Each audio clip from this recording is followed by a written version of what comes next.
Assalamualaikum warahmatullahi wabarakatuh.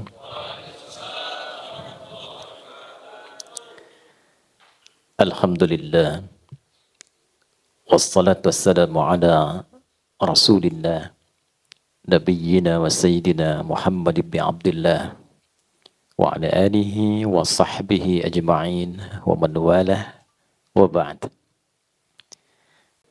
Bapak Ibu sekalian, hari ini kita bersilaturahim untuk belajar bersama dengan tema yang cukup menggugah.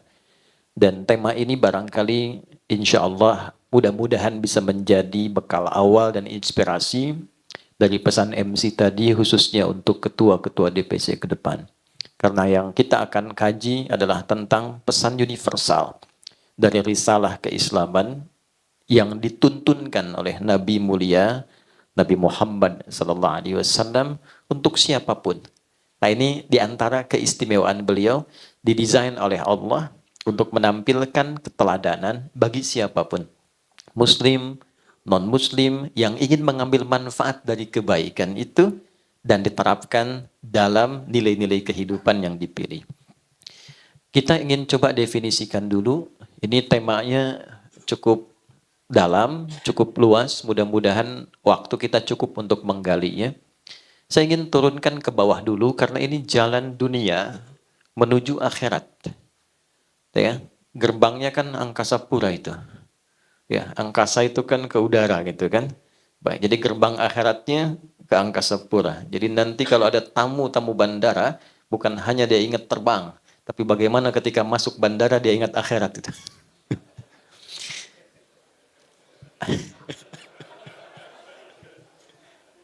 Tugas Pasio itu. Ada bumi, ada dunia. Itu berbeda. Saya ulangi, ada bumi, ada dunia. Itu berbeda. Bumi di dalam bahasa Arab itu diwakili dengan kata ard. Al-ard namanya. Inni ja'ilun fil ardi khalifah. Ard itu asalnya setiap tempat yang dipijak. Jadi kemanapun kita berpijak, di tempat manapun, nah, setiap yang kita pijak itu disebut ardun namanya. Al-ard. Nah, fungsi kita saat dicipta, di setiap tempat yang dipijak, itu menjadi khalifah. Artinya 3. Ya. 1, akar katanya khalafa. Ya? Dia punya 3 arti. 1, yang membawa nilai manfaat. Jadi dimanapun Anda ditempatkan, wilayah 1, wilayah 2, dan seterusnya, upayakan dimanapun kita ditempatkan, selalu berusaha menampilkan manfaat yang dirasakan oleh orang-orang yang hadir di sekitaran kita. Itu risalah awalnya. Dan dengan itulah Adam alaihissalam mula ditempatkan di bumi membawa nilai-nilai manfaat yang tidak berhasil oleh makhluk sebelumnya untuk ditampilkan dalam kehidupan. 2, khalafah juga berarti sesuatu yang menghadirkan kesuksesan.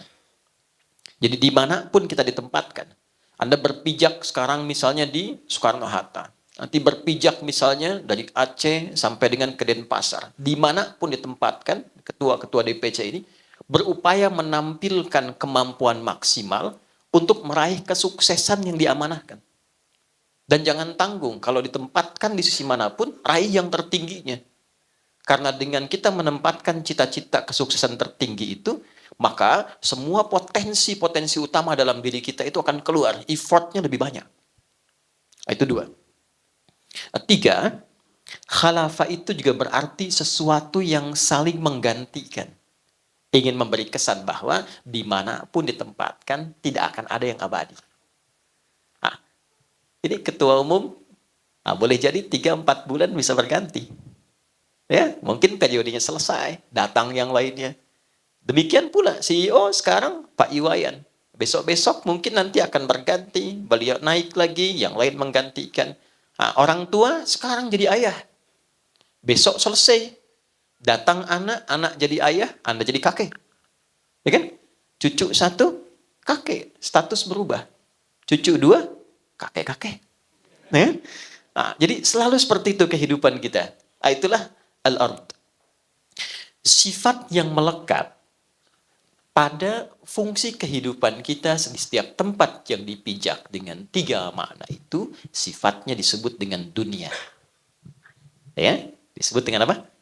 Dunia. Itu dunia itu dari bahasa Arab, dari kata dana, yadnu dunuwan wa dunyaan. Ya, dia membawa 2 arti yang sangat padat. Satu, dunia itu artinya sesuatu yang berlangsung dengan cepat, dekat. Ya. Jadi kalau orang Arab mengatakan hadzal ma dani anni, ini air dekat dengan saya. Oke? Sesuatu yang dekat dan cepat. Ya. Tak terasa ya. Rasanya baru kemarin dilantik, sekarang sudah 3 tahun kan? Ya, tak terasa kayaknya baru kemarin tuh. Ya, teman-teman ini membentuk satu komunitas, satu yayasan, ternyata sekarang sudah sekian tahun usianya. Itulah dunia. Sifatnya demikian. Jadi dengan kecepatan itu, kalau kita tidak manfaatkan setiap posisi yang diamanahkan untuk menampilkan 3 makna tadi, maka waktu itu akan terus berlalu, berjalan, dan tidak ada yang hadir pada diri kita kecuali penyesalan. Ya, sesuatu yang cepat bergerak. 2, dunia itu juga mengandung arti sesuatu yang rusak secara alamiah bila tidak dirawat. Ini gelas bersih walaupun tak ada airnya, didiamkan saja, sifat dunia itu rusak dengan sendirinya. Anda punya handphone, ya bagus merek apapun itu, Anda diamkan, tidak diapa-apakan, rusak. Ya, itulah dunia. Jabatan juga begitu. Anda dipercaya dengan jabatan tertentu, ketua tertentu, Anda tidak bekerja, Anda diamkan, rusak fungsinya. Dan cepat itu berlalu. Itulah dunia. Nah, sekarang pertanyaannya, dengan 2 sifat tadi, dan kita sedang membuat satu bentangan jalan yang Anda beri nama jalan dunia. Dan di titik itu kita berjalan, bagaimana kita memanage nilai-nilai kemanfaatan, nilai-nilai kesuksesan, nilai-nilai kebergantian di tengah situasi yang berjalan sedemikian cepat dan ada potensi-potensi kerusakan yang mungkin lahir bila tidak dimanage dengan baik. Nah, itu bagian tema pertama yang nanti kita akan coba urai. Ini belum mulai kita ya, ini baru muqaddimah ya. Salah sendiri bikin judulnya panjang-panjang dulu. 2, apa itu akhirat? Ini loh, ada akhir, ada akhirat. Itu berbeda. Jika Anda katakan akhir, akhir itu ujung sesuatu yang masih membuka ruang setelahnya. Saya katakan gini, itu pintu ya, di ujung sana. Ya kan? Dzalikal bab. Ya kan? Itu pintu, itu akhir dari ruangan ini. Tapi ketika dibuka, ada ruang baru yang kemudian kita bisa masuki. Itu akhir namanya. Tapi kalau akhirat, itu ujung sesuatu yang betul-betul ujung dan tidak ada ruang lagi setelah itu. Jadi kalau sudah berada di situ, maka sifatnya abadi akan di situ saja dan tidak akan berpindah ke tempat yang baru. Nah, pertanyaannya, ada ruang apa di akhirat itu yang menjadi ujung kehidupan kita dan tidak ada perpindahan setelah itu? Itu nanti juga kita akan urai. Hasil perjalanan dunia kita di jalan yang sedang kita titi ini, jika berakhir di ujung kehidupan ini, di tempat mana kiranya kita berada? Yang tidak berpindah lagi setelah itu. Nah, tidak mungkin kita menggunakan pendekatan karya kemanusiaan karena belum ada manusia yang sampai ke sana, berhenti di sana, nyampaikan informasi kepada kita untuk kita kaji ulang. Kecuali kita melandaskan kepada Tuhan yang telah menciptakan kita, yang mendesain semua kehidupan ini, dan menerangkan kepada kita tentang jalan kehidupan dunia menuju ujung kehidupan yang kekal dan abadi. Kepada siapa jalan itu kemudian diinformasikan, bagaimana beliau kemudian menuturkan, nah di bulan kelahiran sosok mulia itu, ya, yang diutus membawa risalah namanya Rasul, dan ini bulan kelahirannya Nabi Muhammad Sallallahu Alaihi Wasallam. Di titik itulah kita coba akan keluarkan panduan untuk sharing di pagi hari ini bagi yang merasa ini menjadi penting untuk bisa dibawa sebagai tuntunan kehidupan, maka silahkan nanti intisarinya diterapkan dalam hidup. Bagi yang merasa barangkali bisa melihat sisi-sisi lain, paradigma berbeda, itu pilihan hidupnya. Tapi pada akhirnya kita sepakat bahwa kita akan kembali pada Sang Pencipta, dan pertaruhan kita ketika membuka gerbang akhir itu adalah titik akhir kehidupan dalam akhirat yang kita buatkan tema. Saya akhiri mukaddimahnya, sekarang kita masuk pada inti bahasannya. Bisa dipahami insya Allah? Ya, jelas? Nah, karena sudah jelas dan paham, kita akhiri pertemuan kita. Baik, saya mohon izin untuk berdiri ya, teman-teman sekalian. Saya menyapa dengan teman-teman saja ya, supaya lebih memudahkan. Baik, di sini kita akan coba keluarkan dulu nilai-nilai integritas, keteladanan, dan seterusnya. Semua fase kehidupan yang dijalani oleh umat manusia, Tuhan di titik ini bagi kita umat Islam khususnya meyakini Allah Subhanahu wa Ta'ala menugaskan para utusan.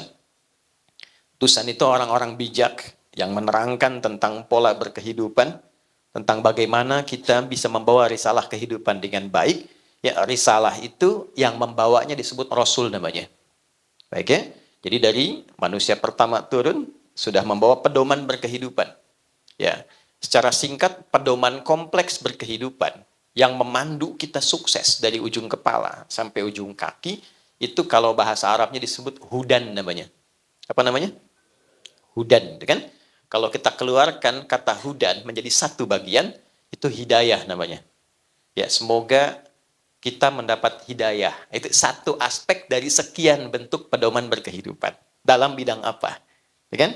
Nah, oke, hudan namanya. Nabi Adam turun ke bumi, saya percepat. Ya, maka bersamaan dengan turunnya itu beliau pun diberikan pedoman. Kalau ingin sukses, ingin bermanfaat, ingin bisa menghasilkan kadar-kadar yang baik dalam berkehidupan, maka diturunkan. Bagi umat Islam itu ada di Quran surah kedua Al-Baqarah di ayat ke-38. Qulna bitu minha jami'a fa imma ya'tiyannakum minni hudan faman tabi'a hudaya fala khaufun 'alaihim wala hum yahzanun. Adam, Hawa, tiba saatnya kehidupan misi di dunia itu sekarang dimulai.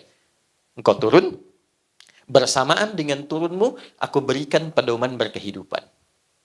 Oke? Jika engkau konsisten mengikuti pedoman ini, maka aku jamin hidupmu fala khaufun, tidak akan pernah merasa gelisah. Alaihim walahum yahzanun, dan tidak akan pernah merasa sedih. Baik, jadi konsep kehidupan di bumi itu dengan sifat dunia itu seharusnya konsepnya satu, fala khauf. Gak pernah gelisah, tenang. Jadi konsep dasarnya, dimanapun Anda bertugas, seharusnya tugas itu melahirkan ketenangan. Ya, dimanapun beraktivitas, seharusnya aktivitas itu membuat diri kita tenang. Jadi kalau ada kegiatan, dan kalau ada ruang tempat kita beraktivitas, tidak membuat kita tenang, artinya ada pedoman yang belum kita baca, dan belum kita implementasikan, sehingga tugas-tugas itu tidak kita rasakan membawa ketenangan dalam kehidupan pekerjaan kita. Bukan pekerjaannya yang salah, karena tidak mungkin Tuhan mengirimkan kita ke satu tempat, kecuali di tempat itu kita dipercaya punya kemampuan untuk memanagenya. Ini harus kita yakini dengan baik. Tidak mungkin Allah mengamanahkan, menugaskan seseorang di satu tempat, bila tidak dinilai, dia memiliki kemampuan yang pantas berada di situ.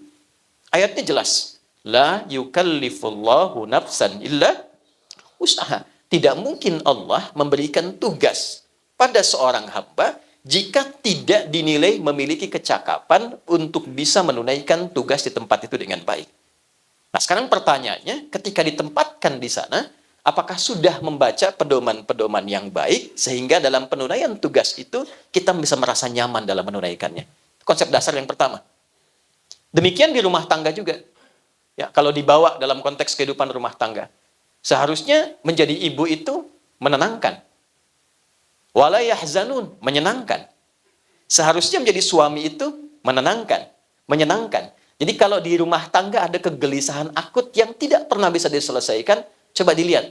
Mungkin bukan karena kedudukannya kurang tinggi, hartanya kurang banyak, ada pedoman rumah tangga yang belum dibaca seutuhnya. Ya, dan persoalannya kadang-kadang dulu saya lompat sedikit ya. Di Melayu saja kalau mau nikah itu biasanya calon menantu datang ke rumah calon mertua, nanti melamar pada bapaknya. Setelah itu nanti dia diberikan waktu kurang lebih 6 bulan untuk belajar tentang bagaimana jadi suami yang baik, mengolah nilai-nilai pedoman berkehidupan rumah tangga. Istrinya diajari oleh ibunya, lalu diberikan daun pacar di kukunya. Ya, dan itu disebut masa itu disebut dengan masa pacaran namanya. Ya, seorang calon istri ditandai dengan daun pacar, belajar tentang fikih rumah tangga minimal 40 hari sebelum terjadinya pernikahan. Masa itu disebut dengan pacaran. Jadi bukan naik beca berdua, belum halal ya, sebeca seakan milik bersama, tukang beca nggak ada gitu. Sehingga ketika menikah, sebagian rasa kasih sayang sudah dihabiskan dalam masa-masa pergaulan itu. Kembali ya, saya agak cepat. Itu konsepnya. Jadi kalau ada lirik di sini senang, di sana, di mana-mana, memang konsep kehidupan begitu. Tinggal pertanyaannya, pedomannya dibaca tidak?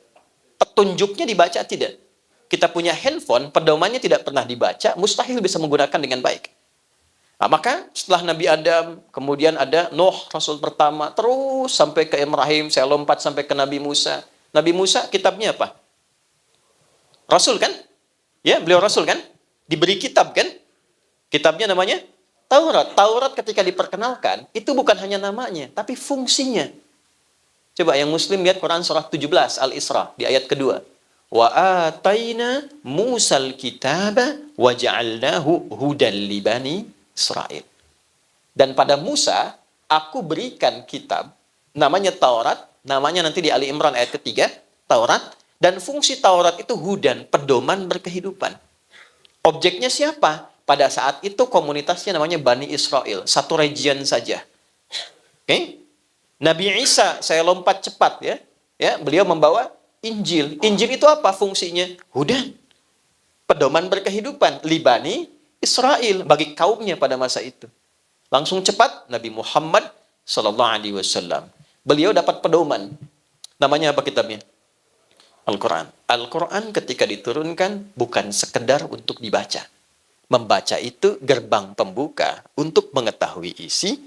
Sehingga dengan mengetahui isinya, kita bisa praktekkan pedoman dalam Al-Quran itu pada kehidupan. Turunlah Quran surah kedua, ayat 185 itu. Syahrul Ramadan alladzi unzila fihil Quran hudal linnas. Di bulan Ramadan, diturunkan Al-Quran itu bukan untuk sekedar dibaca. Ya. Dibaca itu untuk paham isi. Semua orang kalau ingin, hukumnya kan begitu. Ingin tahu apapun bisa baca dulu kan? Ya, namanya qiraah. Makanya ayat pertama turun itu Iqra. Iqra itu ya kemampuan untuk membaca, pada dasarnya awal maknanya kemampuan untuk membaca walaupun belum memahami isinya. Yang tidak menuntut pemahaman, yang penting baca dulu. Ya, makanya dulu ada buku Iqra kan? Ya kan? Kan tidak dituntut paham kan? Ya kita cuma bisa belajar tahu huruf a fathah a fa fathah fa lam dhamma u lu apa lu gitu kan? Sana jawab gitu. Tapi kan nggak dituntut kita untuk memahaminya. Sama bahasa Indonesia dulu waktu SD. Ini Budi, ini ayah Budi, ini ibu Budi, ini teman Budi. Sampai sekarang saya cari, nggak pernah dijelaskan siapa itu Budi. Di mana dia tinggal? Kan siapa ayahnya, siapa ibunya? Karena yang dituntut dari situ hanya bisa membaca. Tapi setelah bisa kita baca, levelnya naik menjadi pemahaman untuk mengkaji apa yang dibaca. Pindahlah dari ikra qiraah kepada tilawah. Utlu ma uhiya ilaika minal kitab. Coba transformasikan dirimu dari sekedar baca sampai sekarang menelaah, memahami apa yang dibaca itu. Setelah paham bahwa itu sebagai pedoman berkehidupan. Itulah tilawah. Makanya ketika ada orang baca Quran, baca saja, itu disebut qori kan? Tapi ketika ada yang menerjemahkan supaya kita paham, maka orang yang menerjemahkan itu namanya siapa? sari tilawah. Ya, sebetulnya asalnya tilawah saja, tidak pakai sari. Cuma mungkin karena pertama kali yang menerjemahkan Bu Sari, maka dinamakan sari tilawah. Nah, beda mungkin kalau yang pertama menerjemahkan Pak Wayan, mungkin namanya Wayan Tilawah. Gitu. Nah, sekarang ketika itu diturunkan 6.236 ayat Al-Fatihah sampai An-Nas, disitulah ada pedoman yang kita bawa. Dari pedoman ini kita ingin turunkan mana di antara 6.236 ayat itu yang membawa tentang pedoman yang mengandung nilai-nilai integritas, keteladanan. Yang bisa kita praktekkan hari ini dan kita terapkan dalam lingkup kerja kita dalam posisi-posisi yang diamanahkan pada kita semua. Nah, dari situ kita keluarkan 4 poin. Yang 4 ini langsung dipraktekkan menjadi seluruh sifat para nabi dan diakumulasikan pada sosok Nabi Muhammad SAW.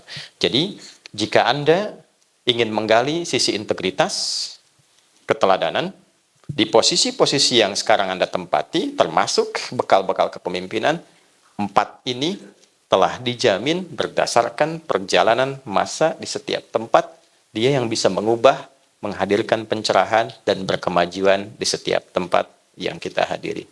1, dengan cepat, F, fatona. Saya boleh tuliskan ya? Ya. Di belakang kelihatan Bu ini? Alhamdulillah. Jadi Pak Wayan, Pak Nanda, ini ada sesuatu yang luar biasa, Pak Ketum, Pak Fahmi. Ibu-ibu Skarpura itu di hari milad yang ke-26 itu memiliki keadaan istimewa dengan peningkatan iman yang luar biasa.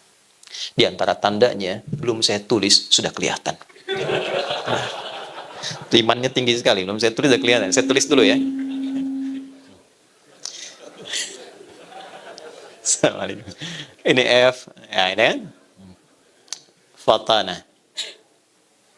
Fatana. Keberapa ya? Fatana. Apa itu fatana? 2 juta? Saya serius. Dan cerdas, masih belum 5 juta. Umroh ya? Waktu habis, karena waktunya cepat sekali gitu. Fatanah itu bukan sekedar cerdas, bukan sekedar pintar. Ya, fatanah itu kecerdasan yang menyatukan kekuatan spiritual, kekuatan mental, dan kekuatan intelektual. Oke? Kecerdasan yang menyatukan kekuatan spiritual, kekuatan mental, kekuatan intelektual. Jadi kekuatan intelektual yang didukung oleh kekuatan spiritual dan mental. Baik, saya coba ilmiahkan sedikit dulu ya. Supaya kita pahami betul ini, nanti kita pelajari kasusnya, kita terapkan dalam konteks kehidupan kita kekinian. Kebanyakan saat ini, konsentrasi manusia pada umumnya, ketika dikatakan pintar dan cerdas, itu dibatasi pada batas intelektual saja. Bagaimana menstimulus otaknya itu bisa pintar, otak kirinya, otak kanannya, dan sebagainya. Menariknya, 15 abad lalu, Nabi pernah memberikan isyarat. Anda yang rajin baca Al-Arba'in Nawawiyah, buka di nomor yang ke-6 dari 42 hadis itu, buka yang ke-6. Ya, isyaratnya begini. Inna fil jasadi mudghatan, idza salahat salahal jasadu kullu wa idza fasadat fasadal jasadu kullu ala wahyal qalbu. Di dalam bagian tubuh kita terdalam itu ada satu bagian yang sangat menentukan berjalannya perilaku kita dengan baik atau tidak baik, berintegritas atau tidak, membawa keteladanan atau tidak, dan dia nanti akan mensupport, memberikan pengaruh kepada kekuatan intelektual. Ya, dia adalah qalbu. Nah, menariknya, setelah 15 abad yang meneliti tentang kebenaran hadis itu seorang tokoh namanya Andrew Amora tahun 1991. Dia seorang pakar neurologi, ya, ilmu neuron tentang saraf-saraf terdalam pada diri kita, lalu melakukan kajian terdalam, ternyata beliau menemukan sejenis otak baru dalam tanda petik dalam bagian jantung kita yang terdalam. Ya, itu tahun 1991. Kita urai lagi. Ya, kan pola kehidupan ini secara cepatnya nanti yang di bidang biologi atau kedokteran bisa lebih mendalami dan menerangkan dengan lebih baik. Ya, kan arus kehidupan kita itu secara singkatnya ketika masuk ke jantung, darah diserap, oksigen rendah, itu kan, masuk ke serambi kanan, itu kan, lewat vena cava itu kan. Ya, kemudian dari situ oleh atrium pulmonalis kalau tidak salah diteruskan dari serambi kepada bilik kanan, itu kan, ventrikel kanan. Ventrikel kanan dipompa, disalurkan ke paru-paru, itu kan. Dari paru-paru kemudian diolah, ya, diteruskan kemudian ke bagian serambi kiri, ya. Di serambi kiri ini diolah lagi, diteruskan ke bilik kiri. Dari bilik kiri kemudian oleh aorta disebarkan ke seluruh tubuh dan berubah menjadi oksigen yang lebih baru, lebih bagus lagi. Ya, dari yang rendah, yang biasa kepada yang baru, baru diteruskan ke otak, ke bagian tubuh dan sebagainya. Nah, ternyata di bagian serambi kanan ini ada satu bagian titik kecil yang mengandung 40.000 neuron. Saraf-saraf otak bagian jantung yang dia mampu mengingat, merasakan, memberikan suara, memberikan arah, dan itu ditembuskan ke dalam bagian otak kita yang kurang lebih berisi 100 miliar neuron saraf di dalamnya. Dan disimpulkan, ternyata otak itu secara intelektual, dia tidak memiliki fungsi memerintah. Dia hanya mengkonstruksikan saja bagaimana semua perintah itu bisa dijalankan dengan cepat. Jadi fungsinya netral. Jadi kalau ada kajian akal sehat itu adalah sebuah konstruksi bagaimana merumuskan perintah-perintah yang datang ke otak, ke akal itu bisa diteruskan dengan cepat ke tubuh. Sepersekian detik, dengan cara yang benar, dengan cara yang baik. Jadi dia nggak punya perintah. Perintahnya semua ternyata dari sini, Pak, Bu. Di sini cuma mengkonstruksikan, semakin pintar, semakin cepat itu dilakukan. Sepersekian detik. Kuncinya di sini. Nah, di dalam sini, di 40.000 neuron itu, ternyata dia hanya punya 2 sifat. Dan sifat itulah yang dijelaskan oleh Tuhan, oleh Allah, di surat 91 Asy-Syams itu, ayat 7-10. Wa nafsi wa ma sawwaha fa'alhamaha fujuraha wa taqwa. Secara presisi, tempat bagian terdalam itu yang membawa nilai kecerdasan spiritual, diteruskan ke intelektual, disupport dengan mental, itu disebut oleh Al-Quran dengan satu bagian, namanya nafas. Nah, kita bicara fatonah ini, dimulainya tidak langsung ke akal, tapi dimulai dari nafas dulu. Ini. Inti jiwa. Jadi kalau saya, Anda, kita ingin memiliki integritas yang baik, sehingga nanti melahirkan karakter moral. Integritas kan dari karakter moral. Naik ke sini jadi karakter intelektual, pindah ke tubuh jadi karakter kinerja. Ya kan? Ini tubuh punya kinerja, punya karakter nih. Tangan untuk apa, mata untuk apa, telinga untuk apa. Ini kinerjanya bagian tubuh. Ya, nanti disupport secara cepat oleh karakter intelektual, diteruskan. Mata, lakukan ini. Ya kan? Kerjakan. Dari mana perintahnya? Dari sini. Jadi kalau nggak punya karakter, moral hazard yang sekarang kita bilang itu, maka tidak mungkin lahir integritas. Nggak mungkin jadi teladan.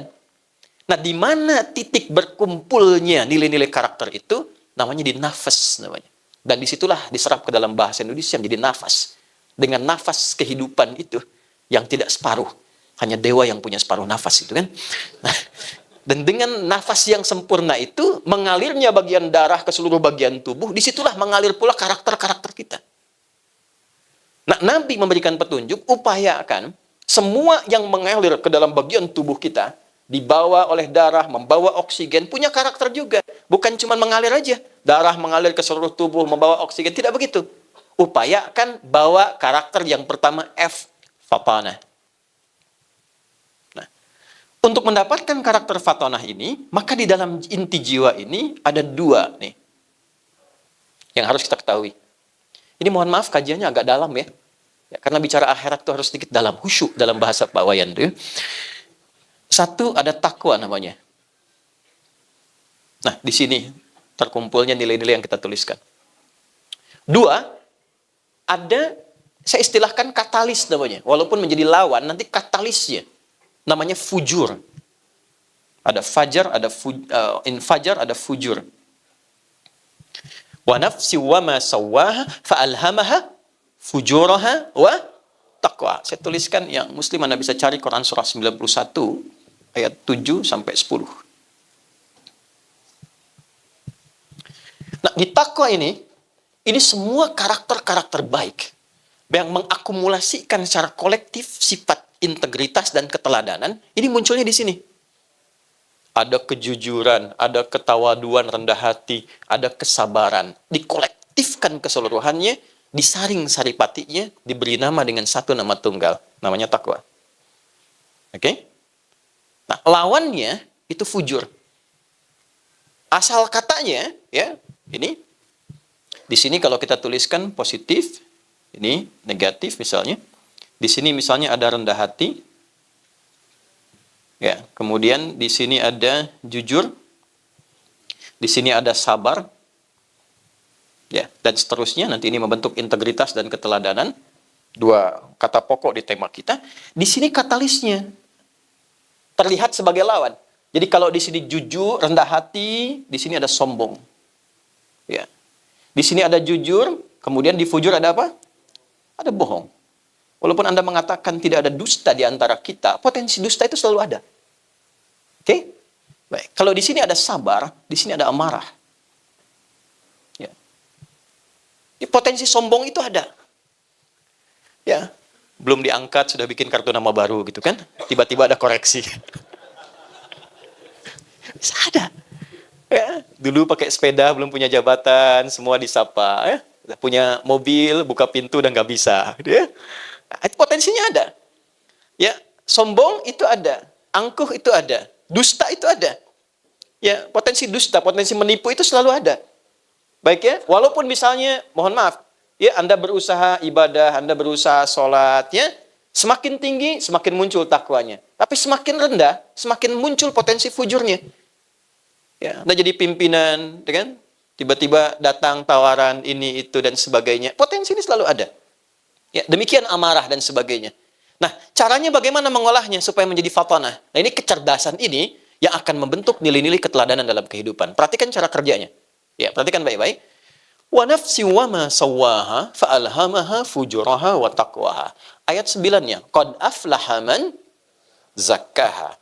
Qad aflaha. Qad itu harfu tahqiq wa taqrib. Tahqiq itu yang menjamin sesuatu, taqrib itu mendekatkan sesuatu pada tujuan. Oke? Baik, aflah dari kata falah. Dia punya dua arti. Sukses dan bahagia. Success and happiness. Ya. Jika Anda ingin mendeskripsikan kesuksesan saja, maka dalam bahasa Arab itu disebutnya namanya fauz. Fauz, sukses tapi belum tentu bahagia. Ya, kata dasarnya, konsep awalnya. Turunannya ada faiz, faizin, fauzan, dengan faizah. Kalau ada yang namanya fauzan, itu orang yang diharapkan sukses dalam hidupnya. Walaupun belum tentu bahagia. Ya, nah, itu dari kata fauz. Kemudian ada bahagia belum tentu sukses. Itu farah namanya. Dari kata fariha. Sifat laki-lakinya farhan. Ya, perempuannya farah. Ya, ada yang namanya farah misalnya, ya, atau farhan. Orang yang diharapkan bahagia selama hidupnya. Ya, walaupun belum tentu sukses. Nah sekarang pertanyaannya saya kasih pilihan nih. Anda pilih mana? Ya, sukses belum tentu bahagia atau bahagia belum tentu sukses. Sederhananya begini, Bu ya, kaya tapi gelisah atau miskin tapi tenang. Nggak ada pilihan ketiga. Nah, Tuhan Maha tahu nih, pasti kita cari yang ideal kan? Ya, kaya dan tenang, sukses dan bahagia. Kalau kita gabungkan dua nama itu, maka berubah menjadi falah namanya. Falah. Kalau kita genggam itu, genggam, jangan sampai lepas. Saya pengen dapat, itu nggak ingin saya lepaskan. Namanya aflah. Qad aflaha. Aku jamin, orang-orang yang mampu mengolah bagian dirinya dengan baik ini, dia akan mudah mendapatkan kesuksesan dan dekat kepada kebahagiaan dimanapun dia beraktivitas, dimanapun dia bertugas. Jangan ngangguk dulu, belum selesai nih ya. Nah, bagaimana caranya? Man zakkaha. Man itu itu penawaran personal bersifat general. Ya, ismun mausulun yadullu alal fardiyatil ammiyah bahasa Arabnya. Ya, paham? Tidak. Ya, huruf yang menawarkan tawaran personal. Jadi kalau Anda melihat kata man, itu rasakan tawarannya buat saya gitu, bawa ke personal. Tapi terbuka general, mau laki-laki, mau perempuan, di posisi apapun. Jadi Allah ini nawarkan begini, hey fulan, Anda pengen sukses, siapapun Anda, saya tidak melihat Anda siapapun. Kalau Anda ingin sukses, bawa ini, dimanapun Anda beraktivitas, maka pedoman ini mengantarkan Anda pada figur berintegritas, memiliki keteladanan, dan dekat kepada kesuksesan dan kenyamanan. Nah, apa polanya? Bagaimana membangkitkan kecerdasan spiritual itu, membawa ke intelektual, dan melahirkan karakter kinerja yang maksimal. Man zakkaha. Siapa yang mampu menyucikannya? Saya tanya semua nih, Bapak dan Ibu. Nyuci itu membuang bendanya atau membersihkan kotornya? Gak mungkin kan ibu nyuci baju, buang bajunya. Dibuang kotorannya, supaya muncul bersihnya kan? Nah, jadi filosofinya gini, artinya kotor itu dimunculkan supaya muncul bersihnya kan? Sebab kalau nggak ada yang kotor, nggak mungkin muncul bersih. Kan nggak mungkin tiba-tiba ibu nyuci pakaian masih bersih. Kan? Harus ada kotor dulu baru dicuci. Nah ini juga sama, Pak. Amarah ini diciptakan bukan supaya kita marah-marah, bukan. Bukan ingin membuat diri kita pemarah, bukan. Tapi supaya sabarnya muncul. Sebab kalau tidak ada amarah, nggak mungkin muncul sabar. Jadi kalau ibu pulang ke rumah menemukan suami marah, bukan Allah ingin menjadikan suami ibu pemarah, bukan. Tapi supaya kesabaran pada diri ibu itu muncul, ditingkatkan, karena ada masalah kehidupan di masa depan nanti akan dilalui yang membutuhkan kesabaran ekstra. Kalau tidak naik nilai kesabaran itu, kuantitasnya dan kualitasnya, belum tentu bisa mengatasi persoalan yang kemudian. Paham nggak? Jadi berbahagialah ketika ibu pulang mendapatkan suami marah, itu artinya, sebentar, Allah ingin menaikkan nilai kesabaran, cepat cari lawannya, itu poinnya. Itulah fatonah namanya, cari lawannya. Ya, sama, semua jadi diuji Bu. Jangan dikira hanya direktur saja, manajer, IO saja. Ustadz juga begitu. Ustadz juga begitu. Makanya jarang ustadz yang ceramah itu bawa istrinya. Ini live apa direkam? Rekam ya? Aman ya.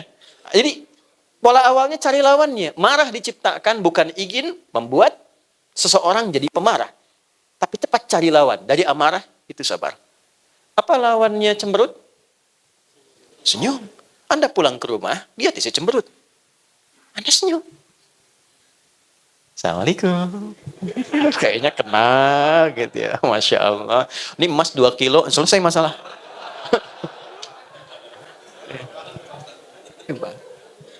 Nah, para nabi itu diajarkan langsung oleh Tuhan. Diajarkan, dikasih langsung panduan untuk bisa fatona. Jadi makanya melihat apapun bisa bijak. Nah, kita hanya ditanamkan potensi. Dengan potensi itu diminta menggali. Jadi kalau Anda itu become a leaders, ya, become a leader for your own future. Ya, Anda ke depan akan jadi seorang pemimpin, maka jika ingin mendapatkan nilai integritas dan keteladanan yang didambakan itu, kemampuan kita mesti menggali potensi-potensi itu. Caranya apa? Setiap menemukan satu kondisi yang tidak ideal menurut kita, cepat cari lawannya. Oke? Ada orang bawa sesuatu misalnya yang tidak jujur. Pak, ini ada proyek Pak, lumayan Pak fee-nya gitu kan, Pak GM. Bisa nggak yang saya bisa masuk tanpa tender? Ya kurang lebih untuk Bapak bisa diambil 1 miliar lah gitu. Ini dimunculkan pada saya bukan ingin menjadikan saya seorang yang tidak baik. Cari lawannya, saya mesti jujur. Maaf ya, jari saya ini jari tahiyat, tidak akan pernah dipakai maksiat. GM. Tapi kan tipikalnya tidak berhenti. Untuk menaikkan apakah GM ini akan naik posisinya lagi kan, setannya akan berubah. Pangkatnya akan naik lebih tinggi. Baik? Baik. Datang lagi, Pak. Mohon izin, Pak. Tawarannya naik 10 miliar misalnya. Nah, sebentar saya istiqoroh dulu. Hati-hati, Pak. Nah, ini satu. Jadi nanti, dimanapun kita bertugas, kalau ingin memiliki integritas, maka sifat fatonah ini mesti muncul. Ya, menempatkan sesuatu sesuai dengan tempatnya, tapi memiliki kecerdasan untuk mencari lawan Sehingga lahirlah sifat-sifat bijaksana dalam merespon segala hal. Kekuatan integritas itu kalau cuma teori itu nggak bisa. Al-Quran itu menawarkan praktek. Karena hakikatnya semua yang kita hadapi itu menguji kematangan potensi kita. 40.000 itu luar biasa, dipakai apa saja itu. Nah ini yang menjadikan keadaan diri kita selalu bergolak. Dihadapkan pada pilihan-pilihan. Jumatan, keluar dari masjid, lihat sepatu bagus-bagus, sudah bergolak hati kan? Iya kan? Yang bertarung kan dua. Apakah sifat ini yang muncul sendiri ke atas? Ya kan? Atau yang ini? Dalam dunia pekerjaan kita, selalu akan dihadapkan pada dua pilihan ini. Oke? Nah, maka pergolakan itu dalam bahasa Arab disebut dengan koluba namanya. Sesuatu yang tidak pernah tentram, selalu ada gejolak. Ya, karakternya disebut kolbu. Maka nafas punya tempat, wadah namanya kolbu. Ada sering bikin kajian manajemen kolbu kan? Kolbu punya gerbang, gapuranya. Gapura ini namanya sodrun. Zamannya sudur. Ini gapuranya sodrun. Tempatnya di sini nih. Ini ada ruang cekungan di sini. Ini nahrun, ini batnun perut, ini nahrun bagian atas, di sini sodrun. Semua orang punya sodrun di sini. Ini filosofinya. Kenapa dalam sholat bagi umat Islam tangannya bersedekap di sini? Tidak di perut kan, tapi di sini. Ya, untuk menjaga bagian-bagian inti kehidupan kita supaya bisa selalu dikondisikan dengan baik dan lahirlah sifat-sifat ketakwaan itu. Itu sodrun. Jamannya sudur. Jadi gerbangnya, gapuranya ini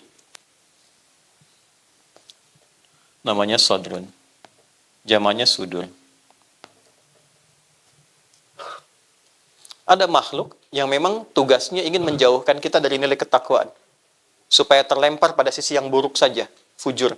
Keluar yang buruk dari nafas, namanya su. Su itu sesuatu yang buruk yang tidak sepantasnya keluar. Mata harusnya memandang baik, memandang yang buruk. Lisan harusnya bicara dengan baik, bicara yang buruk. Tidak punya fatonah. Maka keluar sifat su namanya. Pintunya dari sini. Sesuatu yang menjauhkan dari yang baik kepada yang buruk, itu bahasa Arabnya syaitana. Sifatnya syaitan. Ya kan? Nah, syaitan mencoba untuk menjauhkan dengan menembus kita, ini karena agak dalam pembahasan spiritual, dia tembus dari sini, dari gapuranya, dia masuk dari sini. Tembus ke kolbu, sampai ke nafas, sampai ke fujur. Kan? Makanya bagi umat Islam, milenial, kontemporer, kekinian, ada satu surat dari 114 yang paling favorit bagi umat Islam dimanapun di muka bumi. Surat An-Nas itu. Ya. Qul a'udzu birabbin, malikin, ilahin, nah, teruskan. Min syarril waswasil alladzi fi sudurin nas. Was-was, bisikan halus yang tak terlihat tapi sampai menghujam langsung ke sini. Bisikan untuk nyogok, bisikan untuk korupsi. Ya. Gimana orang datang nitip 200.000 bisa lewat, proses dimudahkan, nitip sekian bisa lewat, gitu kan? Jalan cepat, fast track, tapi menggunakan cara-cara yang tidak tepat. Misal, saya contoh saja gitu kan. Kan ada was-was. Ada prosedur yang benar, ada prosedur yang salah. Bisa terjadi. Dalam berbagai hal. Maka apa yang terjadi? Was-was itu tak terasa, tiba-tiba muncul karakternya. Maka keluar dari nafas sifat su. Nafas ketemu dengan su, jadi nafsu namanya. Itu asalnya. Ini bukan ilmu otak-atik ya. Ini nyata, ada referensinya. Nafas plus su. Ketemu apa? Jadi apa? Nafsu. Ditemukan di mana? Quran surat ke-12 ayat berapa? 53. Wa ma ubarni'u nafsi innan nafsa la'ammaratum bisu illa ma rahima rabbi. Nafas ketemu su jadi nafsu. Nah, nafsu itu yang berlawanan dengan takwa. Ya, takwa dibisikkan untuk baik, nanti ada malaikat yang membisikkan, 88 kali disebutkan dalam Al-Qur'an. Setan pun disebutkan 88 kali. Jadi ketika Anda dihadapkan pada satu hal, akan ada dua bisikan, kebaikan atau keburukan. Tinggal mau pilih yang mana. Nah, itulah di titik itu kita penting memiliki fatonah. Fatonah itulah yang menguatkan kita untuk mengambil sifat baik itu supaya meredam yang buruknya. Kalau yang buruk itu bisa kita tekan, integritas lahir. Maka Anda akan dikenal sebagai pemimpin yang jujur, kan? Berdedikasi, kata-kata indah yang sekarang banyak digaungkan itu. Ya. Tidak harus muncul di TikTok, dengan sendirinya Anda akan hadir. Ya. Saya ingin sampaikan dulu, saya tidak punya akun TikTok sebetulnya. Nah, itu mungkin banyak yang bikin itu ditampilkan, dan saya lebih senang basicnya ke kitab, baru ditampilkan di media sosial. Di kitab itu murni, kalau kita ngaji ada buku namanya Sharaf untuk derivasi misalnya. Jalasa yajlisu syakaro yashkuru. Sekarang berubah ke dunia maya itu. Tak takayu tak tiku tiktokan. Fasbakayu fasbiku facebookan. Itu kan. Instagramayan instagrimu instagraman. Dan puncaknya tabaya tubuh youtuban. Jadi beruntungnya kita bahagia bersyukur tinggal di Indonesia. Karena semua konstruksi kehidupan berbangsa, bernegara, itu undang-undangnya menyatakan dan mendasarkan pada nilai takwa. Ini. Saya pernah coba riset satu-satunya di dunia. Saya lihat sampai hari ini, saya belum melihat yang lain ya. Yang undang-undangnya secara spesifik menyebutkan kalimat takwa itu Indonesia. Ya, bahkan pembukanya di preambul sudah atas berkat rahmat Allah yang Maha Kuasa. Diturunkan, misal kita bawa nih dalam konteks kehidupan berbangsa bernegara. Sejak berpendidikan, Undang-Undang Sisdiknas nomor 20 tahun 2003. Di pasal menimbang itu kan ada 5 tuh. A, B, C, D, E. Di B saja itu sudah ada kalimat takwa. Undang-Undang Dasar 1945 mengamanatkan pada pemerintah mengusahakan menyelenggarakan satu sistem pendidikan nasional yang meningkatkan keimanan dan ketakwaan pada Tuhan yang Maha Esa serta akhlak mulia. Baru nanti mencerdaskan kehidupan bangsa. Jadi orang tua kita saking luar biasanya menginginkan pribadi-pribadi dari kecil tuh baik dulu, punya fatonah dulu, baru cerdas intelektualnya. Sebab kalau jiwanya sudah punya integritas, cerdas akalnya, ditempatkan dimanapun pasti jadi orang baik. Ya, yang terjadi kekinian kita dapatkan, banyak orang cerdas tapi nggak punya sifat fatonah, kecerdasan spiritualnya kosong. Sehingga kecerdasan intelektual itu didorong oleh nafsunya, digunakan untuk apapun yang memuaskan hajat hidup dirinya. Ini yang bahaya. Ahli hukum banyak, tapi banyak yang dihukum. Ya kan? Ahli ekonomi banyak, tapi belum mengangkat ekonomi ini jadi stabil. Kenapa? Karena kurang dari sisi awal. Ini fatonah. Maka tadi dari 37 kurang lebih tempat calon-calon ketua, ya, DPC, calon pimpinan ke depan, jika menjadi dan mengharapkan menjadi pribadi yang berintegritas, ideal, mengukir sejarah baru, bahwa di setiap tempat ditempatkan dalam wilayah Angkasa Pura itu, seluruh pimpinannya memiliki sifat yang pertama, yaitu fatonah. Itu akan jadi sesuatu yang sangat luar biasa. Ya. Sehingga satu saat orang akan mengatakan, di mana ya kepemimpinan yang paling jujur di Indonesia ini? Oh itu loh, ada di Bandara Ngurah Rai misalnya. Di mana ya yang punya kejujuran dan kesabaran? Itu loh, ada di Bandara Soekarno-Hatta. Di mana ya yang ada di sini? Itu loh di Bandara A, Bandara B, Bandara C. Sehingga orang akan menyimpulkan bahwa, Sekarpura menjadi satu rujukan untuk membangun sifat-sifat integritas dalam konteks ber-Indonesia. Yang kita harapkan. Bawa ke Polri nomor 1 dari Tribrata. Bawa ke TNI nomor 3. Ada 7 Sabta Marga namanya. Ya. Yang ketiganya itu adalah takwa. Kami tentara Indonesia yang bertakwa pada Tuhan Yang Maha Esa, membela kebenaran, kejujuran, dan keadilan. Itu ya. Bawa ke hakim, punya pancadharma. Nomor 1-nya keimanan, ketakwaan. Itu poin pertamanya. Makanya kenapa setiap putusan pimpinan di Indonesia itu, atasnya itu bintang dulu, baru padi kapas, baru dengan rahmat Tuhan Yang Maha Esa. Karena untuk mengharapkan terkoneksi dengan Tuhan, terbuka gapuranya, terkoneksi dengan Tuhan, dengan terkoneksi dengan Tuhan itu keluarlah keputusan yang berkeadilan sosial. Ini nilainya. Jadi kalau kita bicara integritas tanpa menghadirkan sifat fatonah, mustahil jadi teladan. Nah ini nanti akan membentuk sebuah sinyal-sinyal nih dari sini ke tubuh kita. Yang membawa nilai-nilai keteladanan ini. Contoh gini. Ini cepat ya, praktek aja.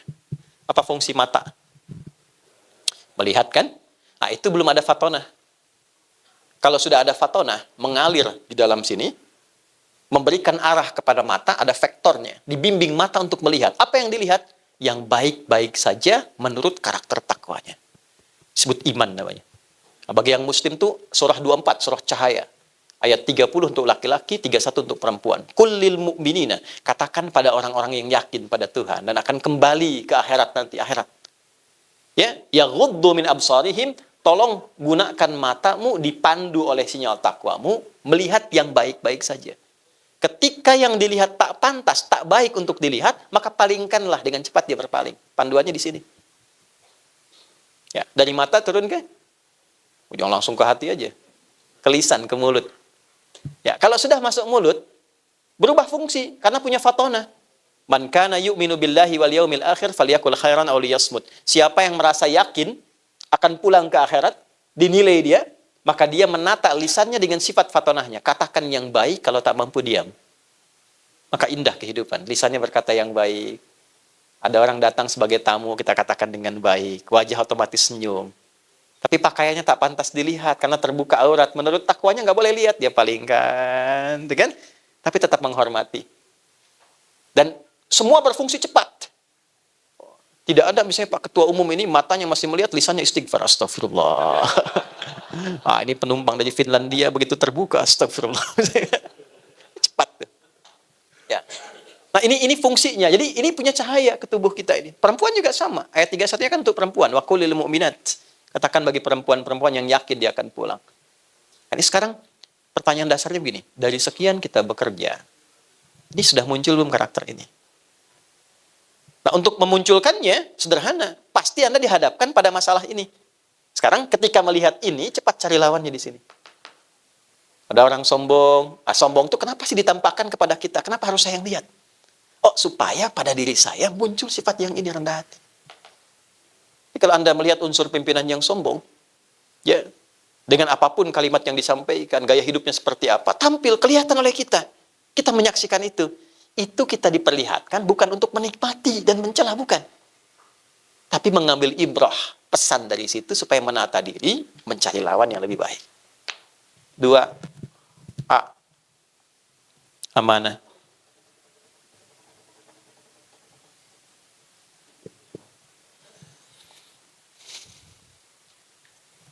Maaf, saya sampai jam berapa? Sudah habis?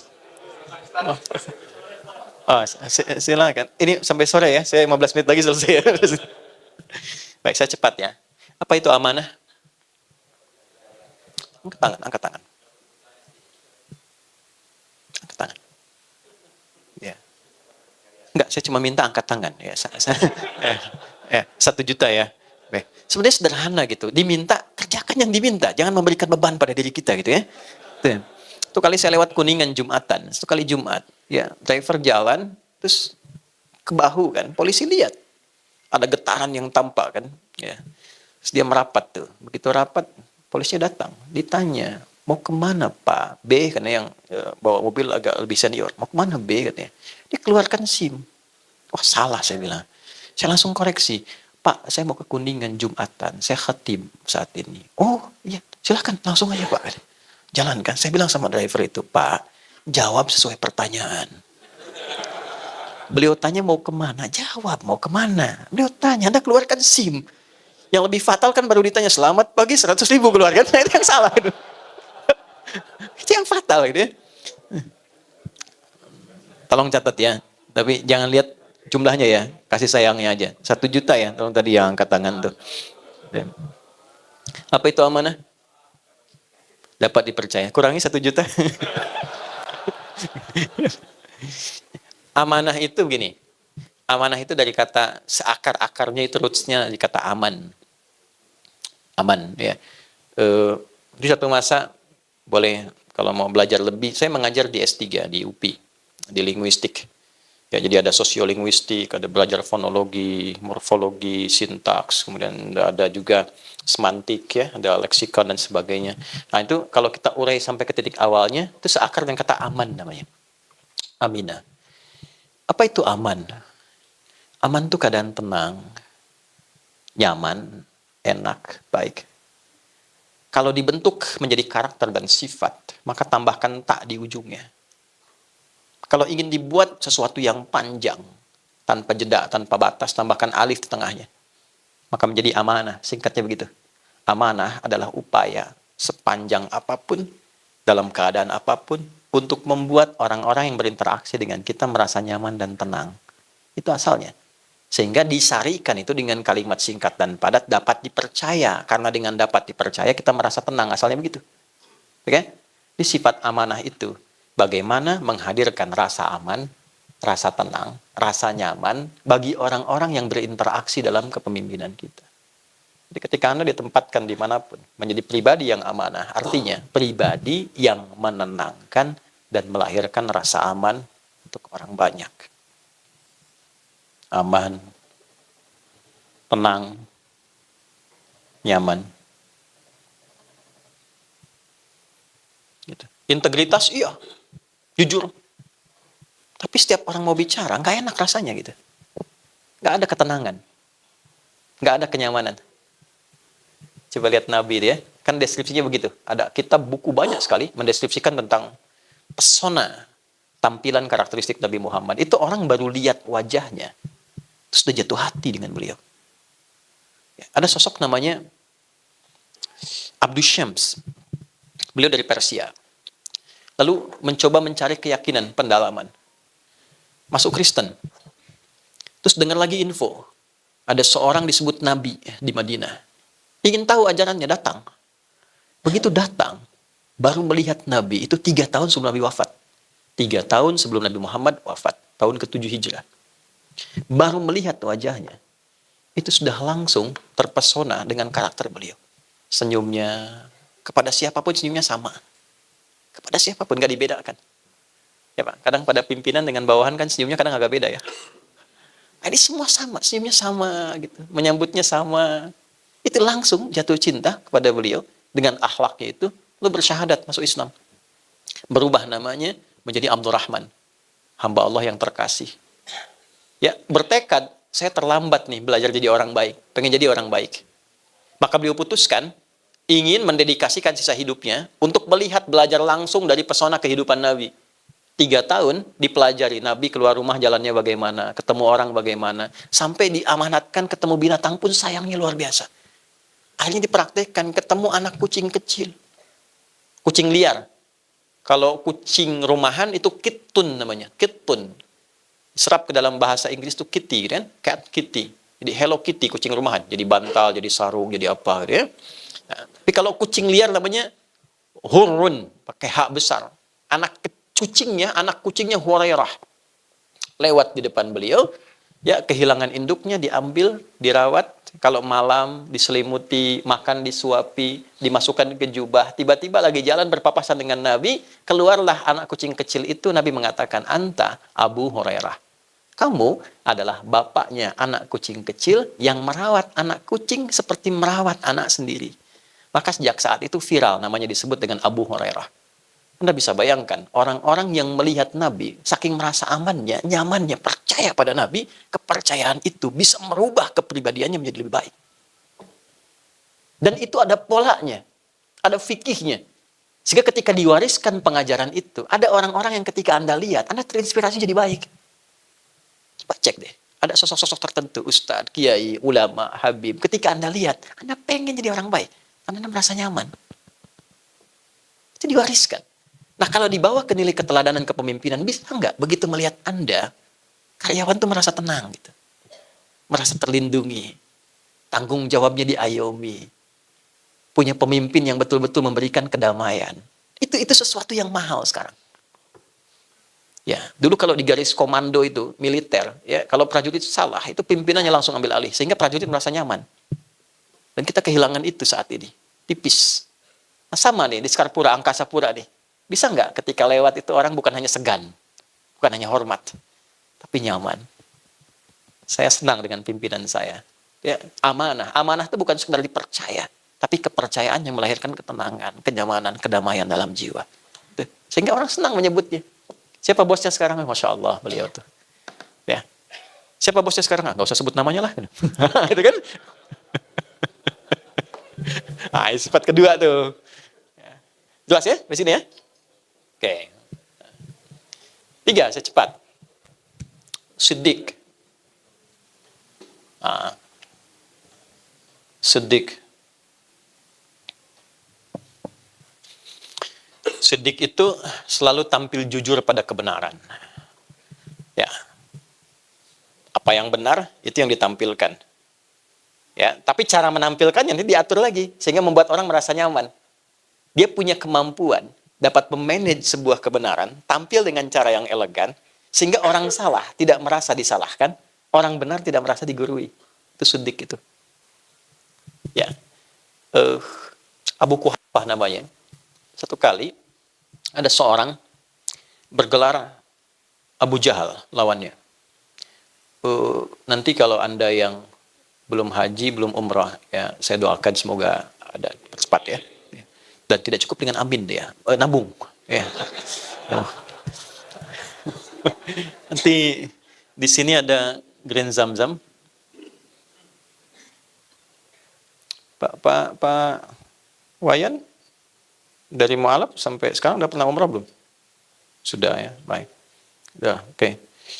Nanti aja di akhir ya. Ini ada air Zam-Zam, ini ada sofa, ini ada jarak sedikit ke sini.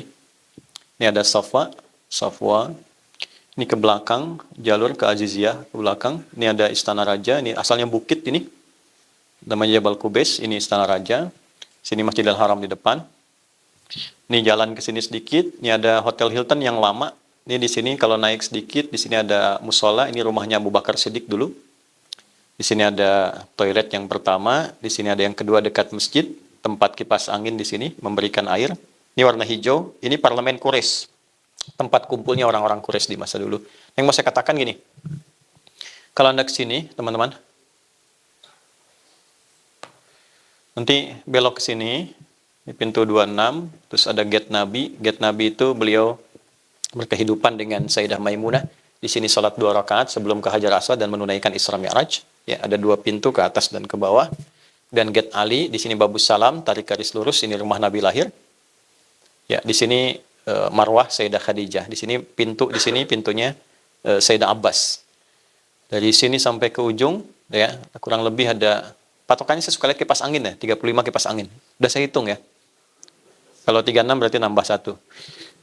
Nah, di sini nanti ada jalur ke gate Nabi, ada satu tiang lampu besar sekali. Di sini ada jembatan ke sini. Ini tiang lampu besar. Ini dulu rumahnya Abu Jahal di sini. Abu Jahal. Abu Jahal ini memprovokasi begini,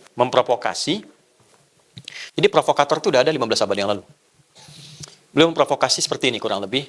Ini Muhammad ini orang jahat, penipu, nggak benar. Ya, ajaran-ajarannya menyesatkan, karya-karya sendiri dan sebagainya, memecah belah, itu sudah ada. Lalu semua orang yakin, umumnya, setelah peristiwa Isra Mi'raj itu. Masa sih ada orang pada masa itu berangkat ke Palestina cuma semalam balik lagi gitu kan? Nah, tinggal satu orang lagi, namanya Abu Quhafah. Nah, maka dari sini, kenapa saya gambarkan, bukan ini menunjukkan saya hafal, bukan. Saya ingin memvisualisasikan bagaimana deskripsi ini berjalan. Dari sini, dia berjalan ke sini, mencari ini, Abu Quhafah ini, yang kita kenal dengan Abu Bakar, ya kan? Tinggal satu orang ini. Kalau satu orang ini kemudian membenarkan, selesai. Maka diajaklah beliau naik ke sini, ke Jabal Qubais. Ini bukit kehormatan. Siapapun yang ada di atas ini tanda kepemimpinan. Karena itu bikin istana sekarang, itu yang mimpin wilayah itu sekarang. Ini tandanya.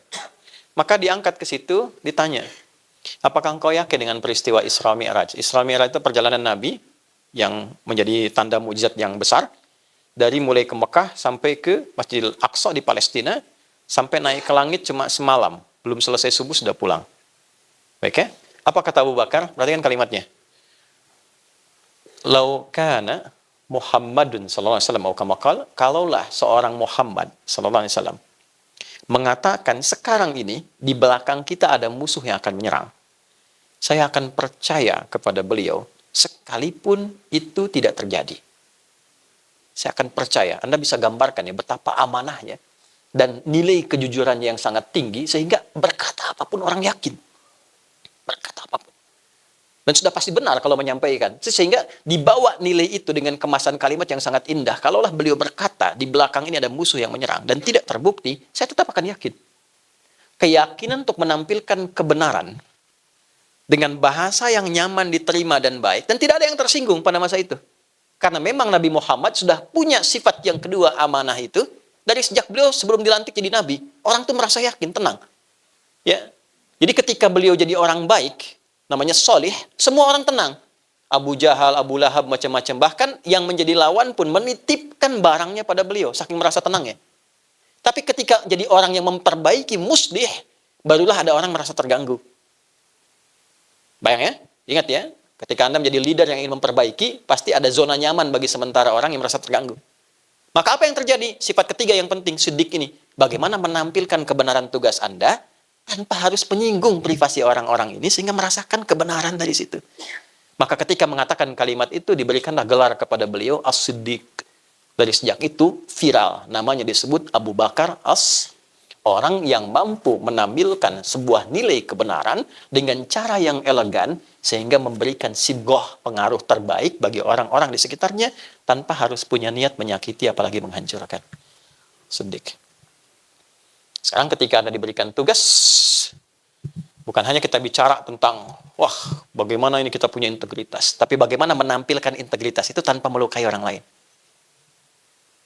Coba lihat indahnya Quran ya. Saya tanya nih dengan sejelas-jelasnya.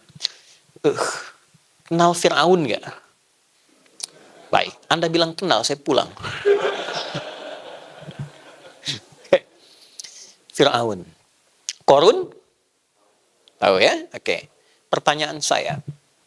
Fir'aun itu nama asli bukan? Bukan. Siapa nama aslinya? Oh, nggak usah ngarang. Ramses 2, Ramses 3, region 1, region 2. Ada ngarang itu bahaya gitu Pak ini.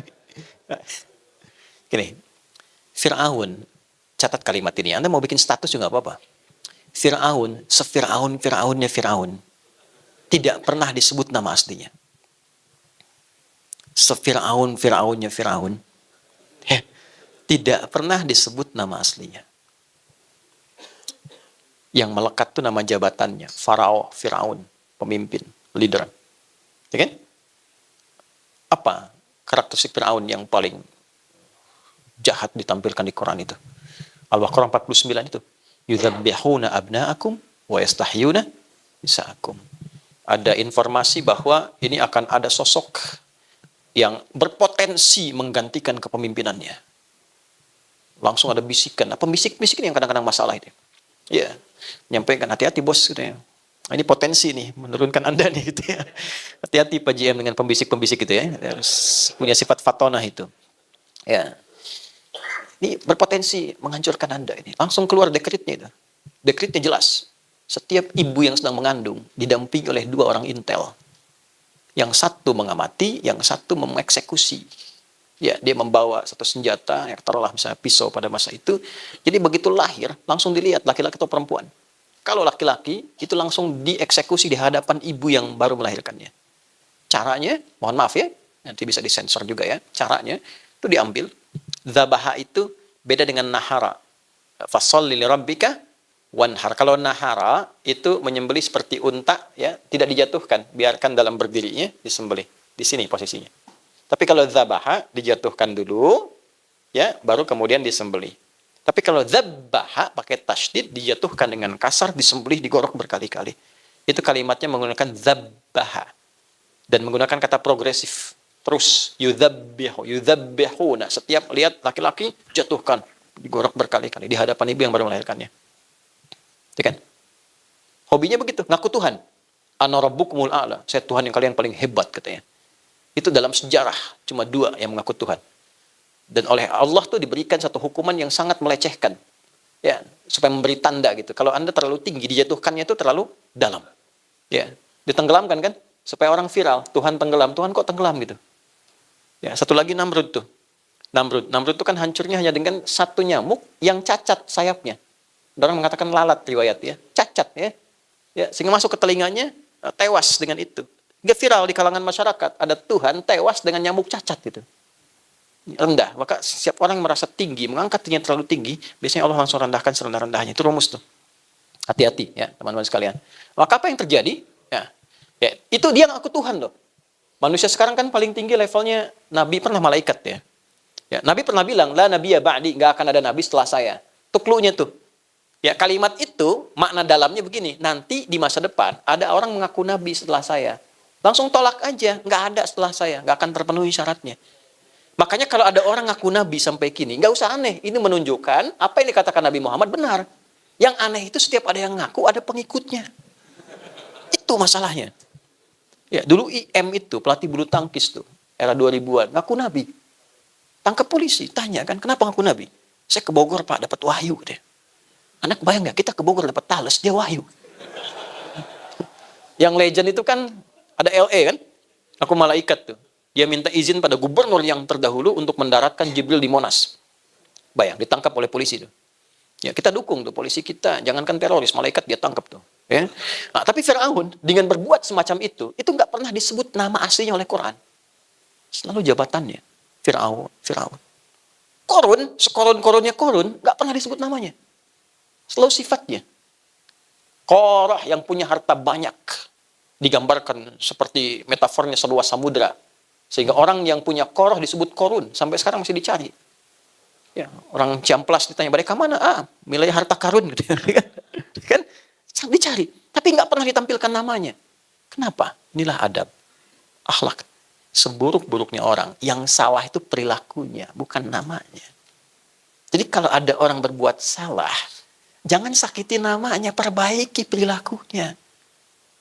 Jangan cederai namanya. Karena boleh jadi ada orang dengan nama yang serupa tidak berbuat yang sama.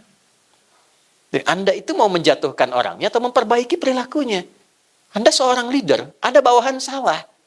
Ya, jangan ditajamkan kata-kata itu untuk menghancurkan namanya dan kehormatannya. Perbaiki kesalahannya. Itulah integritas. Itulah sedik. Itu dahsyatnya Quran itu sampai sebegitu. Dan kalau sudah jadi pemimpin, ada potensi penyimpangan di dalamnya. Menyimpang dari kepemimpinan disebut togo. Kalau kaya, ada potensi penyimpangan dari kekayaan. Penyimpangan dari kekayaan disebut bagha. Makanya di Quran, Korun disifati dengan bagha, Fir'aun disifati dengan togo. Anda 37 orang, DPC, calon pemimpin, hati-hati. Ketika mengambil posisi A, akan selalu ada tantangannya. Pelajari itu sebelum menempati ruangnya. Itu, sidik itu maksudnya. Nah nanti terakhir, untuk mendeliver itu semua, setelah punya kemampuan, yang pertama fatana, amanah, sidik, bagaimana mendeliver itu dalam konteks kehidupan dan tugas kita. Maka muncul yang keempat namanya tabligh. Tabligh. Kemampuan berkomunikasi yang baik, sehingga sampai kepada relung hati yang paling dalam dengan pemahaman yang benar. Itulah tabligh. Balaghah itu sampai ke hati dengan pemahaman yang benar. Keputusan diterjemahkan membuat orang tenang. Ada keputusan apapun, walaupun itu pahit, tidak baik misalnya, tapi bagaimana mengomunikasikan itu dengan benar. Tenang, nyaman, sehingga merasa terlindungi, kebenarannya tampil tanpa menyakiti, itulah tabligh. Jelas begini? Nah, ini yang PR kita sekarang. Dan kita dihadapkan pada situasi yang kita bisa pantau sekarang. Karena salah komunikasi, menggunakan kata-kata yang tidak tepat, ya? Jatuh hanya dalam sedemikian waktu yang singkat. Karirnya kan lama. Lama di titik, jatuh seketika. Hanya karena 1-2 kalimat saja. Ya kan? Hanya karena tampilan yang tidak elok. Karena tidak apa? Tidak memahami posisinya. Sehingga orang sudah menilai, ini nggak ada integritas nih. Nggak jadi teladan. Kata-katanya bukan hanya tidak layak ditiru. Ya, tapi layak diberikan pelajaran yang mengharu biru. Akhirnya banyak orang tergerak. Terlepas dari berbagai motifnya. Tapi ada bagian-bagian yang menjadi pelajaran kita. Jadi kalau ayatnya sudah ditampilkan, teorinya diperdalam, hakikatnya ditampilkan dalam kehidupan kita, terdengar, terlihat, terasakan, belum mampu menggugah kita untuk berbuat jadi lebih baik. Maka dengan cara apa lagi? Kita diberikan penjelasan yang menerangkan untuk menjadi tipikal pemimpin yang berintegritas, membawa keteladanan. Kalau sudah paham, cepat lakukan. Bawa, khususkan pada diri kita. Dalam bahasa Inggris kasih artikel the kan? Ya, there are so many cars outside. Itu banyak mobil di luar. I mean the car is mine. Yang ini, khusus spesifik. Kita mau bawa karakter fast di ke dalam diri kita. Sehingga beda tampil dengan yang lain. Tambahkan the di depannya sehingga jadi the fast. Dulu ada film The Fast. Ya. Kan kalau disatukan jadi fast. Tuh. Ulang tahun ke-26, Serikat Karyawan dari Sekarpura mentransformasi dirinya menjadi The Fast. Sehingga tampil menjadi calon-calon pemimpin yang punya integritas, keteladanan dengan sifat fatana, sifat amanah, sifat siddiq, dan sifat tabligh. Disatukanlah 4 ini menjadi satu nama namanya Muhammad. Dan disebutkan 4 kali dalam Al-Quran. 4 kali. Quran surah 3 ayat 144, Quran surah 33 ayat 40, Quran surah 47 dengan namanya ayat kedua, dan Quran surah 48 ayat 29. 4 kali. 4 sifat, 1 nama. Dan ketika Anda menyebut nama Muhammad, misalnya, sallallahu alaihi wasallam, bukan sekedar menjadi nabi kita, tapi bagaimana keteladanannya bisa kita tampilkan. Nah, spesial di hari miladnya Sekarpura ini, teman-teman, yang ke-26 bersamaan dengan bulan hari lahirnya Nabi Muhammad sallallahu alaihi wasallam. Bisakah peringatan hari kelahiran bagi kita semua yang ke-26 ini mentransformasikan diri kita menjadi calon-calon pemimpin, calon-calon baik yang menghadirkan karakteristik fast dalam kehidupannya, sehingga jalan dunia yang kita tempuh, track dunia itu diisi dengan fast, menjadi fast track dunia, melahirkan ujung akhirat yang menandai tempat berakhir kita di satu tempat yang masih tersembunyi tapi menjanjikan banyak kenikmatan. Sesuatu yang tersembunyi menghadirkan banyak kenikmatan, dalam bahasa Arab disebut jannah namanya. Kita terjemahkanlah kemudian dengan surga. Nah, surga itulah tempat akhir kehidupan bagi orang-orang yang ingin mendapatkan fast track dalam kehidupan dunia untuk meniti nilai teragung yang bisa dia raih. Ada 8 pintu di dalamnya. Seperti Anda memiliki grade, maka surga pun punya 8 pintu. Dengan 4 sifat ini, Anda silahkan memilih pintu mana yang akan Anda raih. Ada pintu tertinggi namanya Firdaus. Ada surga Aden. Ada Jannatun Naim. Ada Darul Muttaqin. Terus sampai ke bawahnya namanya Jannah saja. Tapi keindahannya pun tak bisa dibayangkan, belum pernah terlihat, belum pernah tersentuh, belum pernah terdengar seperti itu nyatanya dalam lamunan kita. Nabi menggambarkan keindahannya, tapi kita lamunkan nggak sama dengan apa yang dilihat Nabi, dengan apa yang kita lamunkan. Indahnya luar biasa. Itu level yang bawah, bagaimana dengan yang paling tinggi? Ya, seorang Arab Badui ditanya, satu kali bertanya ke Nabi, di hadis Muslim, nomor hadis yang ke-14, dia datang ke Nabi berkata begini, "Ya Rasulullah, dullani ala amalin yudkhilunil jannata, amalin basitin." Ya Nabi, ajarkan aku satu pekerjaan yang simpel aja. Aku bisa jaga sampai meninggal, sampai pulang ke akhirat. Di dunia ini aku selamat sampai pulang ke akhirat. Simpel aja. Jangan sulit-sulit, jangan berat-berat. Yang penting akhiratnya ujung akhirnya surga. Level biasa pun nggak apa-apa. Apa jawab Nabi? Baik, Anda konsisten dengan yang pokok aja. Kalau yang ritual, sholat pokok aja. Nggak perlu sholat sunnah. Sholatnya 5 waktu aja. Kalau punya harta, zakat yang pokok. Nggak perlu infak, nggak perlu sedekah. Yang pokok. Tapi jaga diri, jangan berbuat kriminal. Jangan menyimpang. Ujung kepala sampai ujung kaki. Silahkan, tunaikan itu dan bawa ke pekerjaanmu. Apapun itu. Kalau penggembala, gembala, jaga sholat. Jaga dengan baik, jangan menyimpang, jangan menipu, dan sebagainya. Maka apa yang dia katakan? Ya, siap ya Nabi, saya akan jaga yang pokok aja.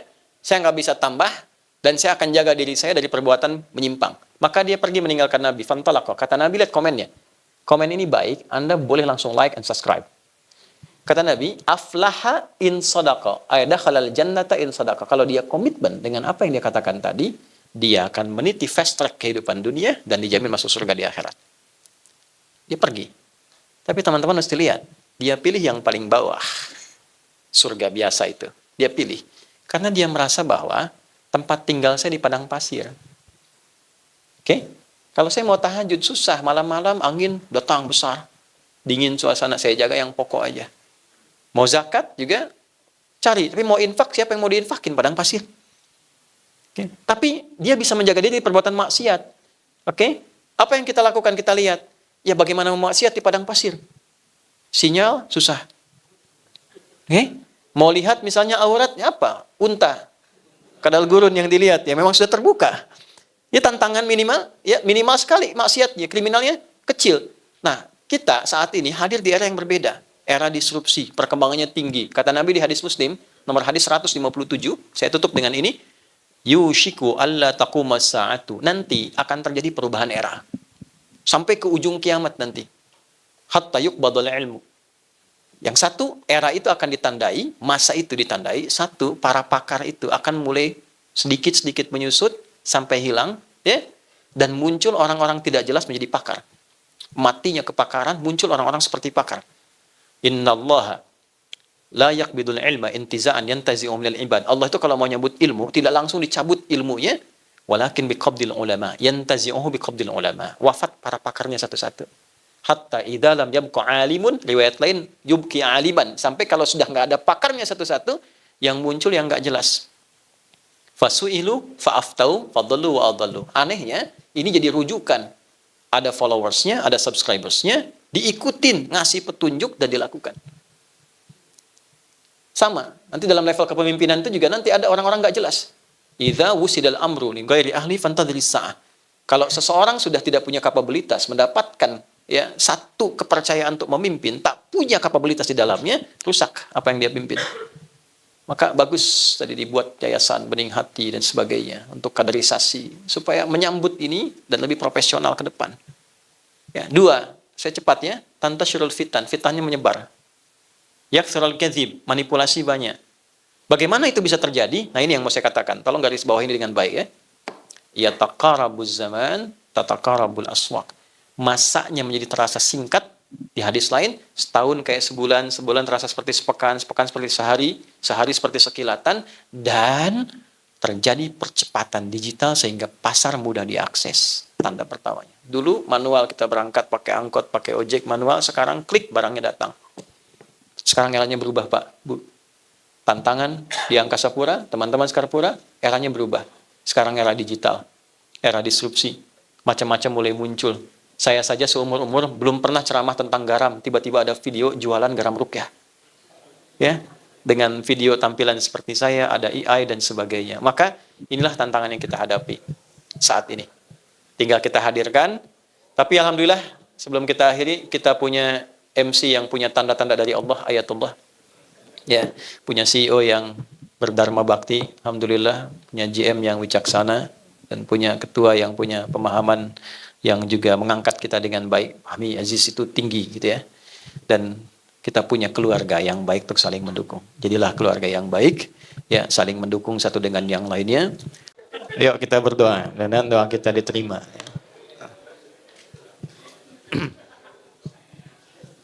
Astaghfirullahaladzim, astaghfirullahaladzim, astaghfirullahaladzim. Alladzi la ilaha illa huwal hayyul qayyum, natubu ilaik. Allahumma nahmaduka hamdan syakirin, hamdan na'imin, hamdan yuwafi ni'amahu yukafi mazidah. Ya Rabbana lakal hamdu wa lakal syukru kama yanbaghi li jalali wajhikal karim wa li 'azimi sultanik. Allahumma salli wa sallim wa barik ala habibikal karim rasulikal mustafa al-amin sayyidina Muhammadin wa ala alihi wa sahbihi ajma'in. Allahumma inna nas'aluka ya Allah an tajma'ana fi rahmatika bi fadlika wa fi hubbika waj'al jam'ana hadha jam'an marhuma wa tafarruqana min ba'di tafarruqan ma'suma. Ya Allah, kami mohon agar Engkau memberikan rahmat, keberkahan, kasih sayang dalam pertemuan kami di pagi menjelang siang ini. Jadikan pertemuan kami mengikat erat kekeluargaan di antara kami, dan bila pun kami mesti berpisah, jadikan perpisahan kami mempertemukan kami dalam keadaan yang lebih baik dibandingkan hari ini. Rabbana la tada'lana fi maqamina hadha dhanban illa ghafarta.